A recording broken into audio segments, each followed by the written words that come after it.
Good morning, Molly. Is fly. The outfit, as usual, is fly. Here, do slamming as well. Max Kellerman, you stepped out a little bit with the little shirt right there, looking smooth, nice crew cut, all of that good stuff.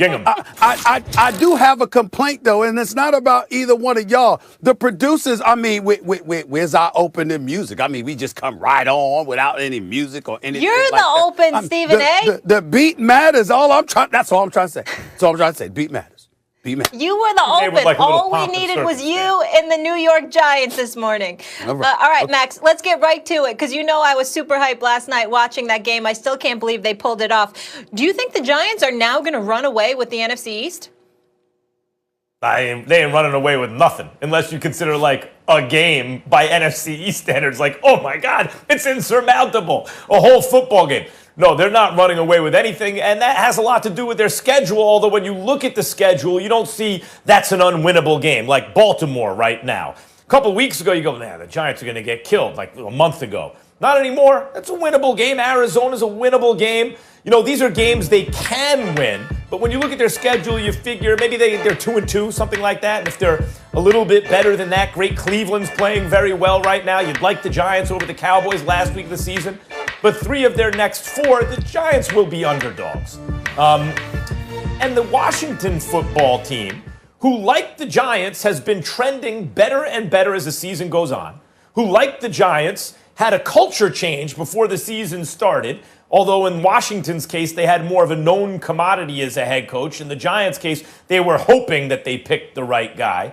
But in any event, Washington's schedule's not as bad as the Giants'. Although it's not a cupcake schedule, the main thing I notice is that for the Giants and for Washington, the schedule doesn't look as tough as it used to because our perception of them has changed. You know, when you think differently about your football team and you look at a game like Arizona or Baltimore or Cleveland and you think your team is really no good. If it was the Jets, you go, gonna lose. Unless you see a Bengals pop up somewhere, or maybe a Panthers, you go, maybe that's a winnable game. But the way the Giants and Washington are playing, you look at those same games, you go, they have a chance to win. For example, today, Pittsburgh, right? That's an undefeated team. And I think because they beat the Ravens, but the way they beat them, Tomlin really came down on them. Maybe they don't fall into a trap, Pittsburgh against Washington. But otherwise, that's a kind of a trap game. Washington doesn't have a good record, but they do play defense. They've been playing better than advertised this year. Meantime, the Steelers are coming off a Ravens game where obviously the emotions get up, and as Ryan Clark says, best time to play the Steelers or the Ravens is after they play each other, right? All of a sudden, I look at that game, I go, I think Pittsburgh's going to beat Washington. But I think partly that has to do with motivation. In other words, that's not such a bad win anymore. That's kind of a quality win. So, Stephen A., I don't see the Giants with something like a 2-game-plus lead in that division. Mm-hmm. I think it's going to be tight. Max, I got to tell you something, man. I mean, listen, I can't definitively say this, but I think it's possible. I think it's possible that they can run away with the NFC East. First of all, the Eagles are trash. We're just there. They're trash. All right, that's number one. All right, you get them out of the way. Then you got Washington, okay? Washington's got Pittsburgh. They've got San Francisco. They've got Seattle. They've got Carolina on their schedule. I mean, Washington could end up folding for the rest of the season. We can't summarily dismiss that their defense is real. Offensively, they're challenged. We understand that. So you got to look at it from that perspective. The Dallas Cowboys are the Dallas Cowboys. What can go wrong will go wrong. And it'll start tomorrow night even more so snowballing because Lamar Jackson will probably be back. The Baltimore Ravens playoff lives are on the line, and they're going up against the Dallas Cowboys. So what a convenient element on their schedule. So I'm going to look at it from that perspective. And then last but not least, I got to take this into account.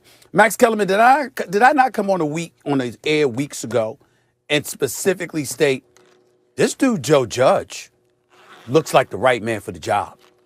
Every single week we have watched the New York Giants, they have improved.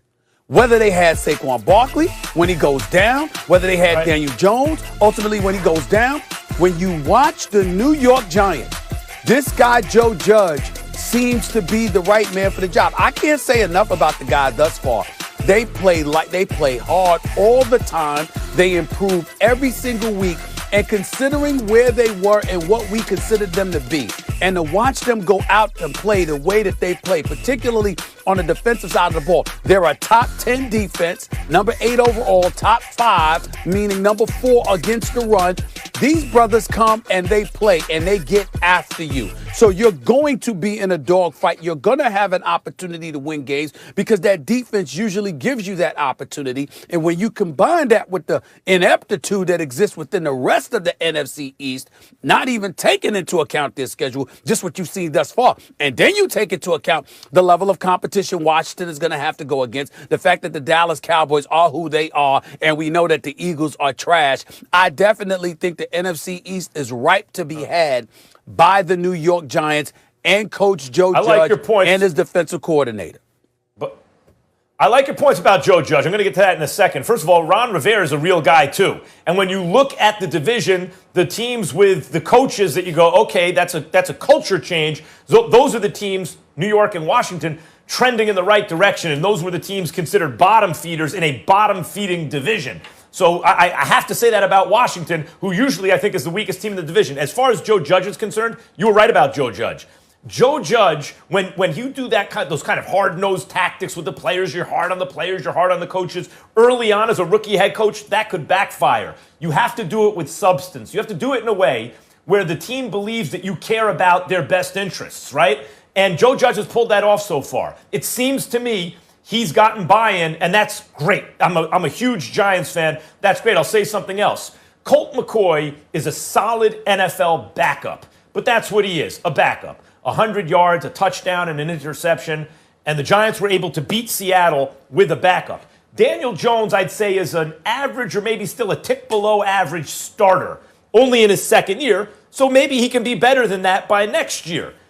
But an average-ish starter obviously gives you a premium over an average-ish backup, and Colt McCoy just won a game. So they should get better when Daniel Jones gets back, and so far his rehab is promising. All that said, I'm not going to say the Giants are running away with it. I think it's going to be close between the Giants and Washington, and the division is so bad, Stephen A., if the Eagles steal a win, if the Cowboys get a win, and don't forget, the Cowboys beat the Vikings not long ago. The Vikings are pretty good. If either one of those teams gets a win, there's so few wins necessary in that division, suddenly our perception changes.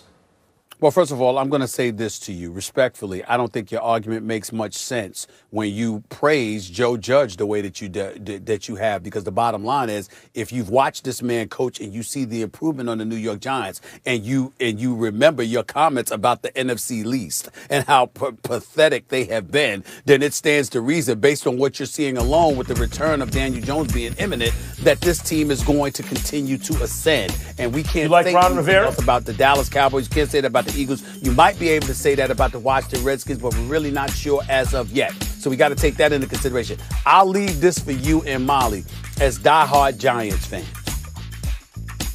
If Joe Judge, the way he looked, I'm only going by what we've seen thus far, okay? Because obviously the future will tell us more. Based on what we have seen thus far, y'all, if Joe Judge was the coach of the Los Angeles Chargers, they'd be Super Bowl contenders. I don't know about Super Bowl contenders, Stephen A. I think that they wouldn't have lost 45-0. It wouldn't have been such a mismatch as Warren Sharp predicted, Belichick versus Anthony Lynn, the worst coaching mismatch you could probably get right now, right? And I'll say this, since you point that out, the Bill Belichick coaching tree has always been a disaster in the NFL. But how you like Brian Flores down in Miami? How you liking Joe Judge in New York? Promising returns on young coaches right now off the Belichick tree.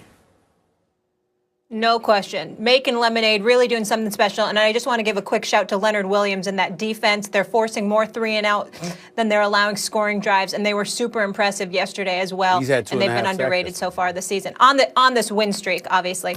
All right, guys, let's keep it going here. I actually want to stay in the division, but focus on Philly. The